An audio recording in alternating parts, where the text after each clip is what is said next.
As we all know, number of cases are increasing everywhere. We are all taking lot of precautions to save ourselves from getting infected from coronavirus. I'm sure you might have started taking lot of home remedies like steam inhalation, drinking hot water, drinking kashaya, breathing exercise. Yes, in addition to that, today I'm going to share one home remedy which has become viral nowadays. I received this WhatsApp message in multiple groups. I am making this potli for myself, then I also thought why can't I share this potli with you also. In this video I am going to demonstrate how to make a potli for oneself. So for this we require very simple items which are easily available at our home. Simple cloth, washed, cleaned and ironed. For this I am adding couple of items like ajwain, clove and camphor.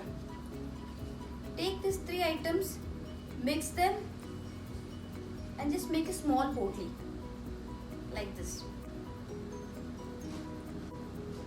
This is a simple home remedy. Once your potli is done, just tie it with a rubber band or a thread. Isn't it very simple? Homemade potli is ready. Those of you watching this video for the first time, please make such potlis for yourself and for your family members.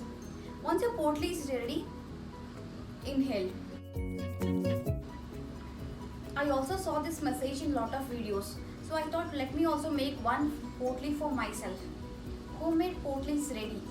Inhaling these masalas increases your oxygen level in your body. This is a one simple home remedy. I am not sure whether it is scientifically proved or not. Whatever it is, there is nothing goes wrong if you are following such simple home remedies at home. I request all of you, please once you finish watching this video, go back to your kitchen, collect all items which are easily available, assemble them and make such potlis for yourself. Stay home, stay safe. Thanks for watching my video. Please don't forget to share this video among all your loved ones. Let's make such potlis and distribute for your friends and family also.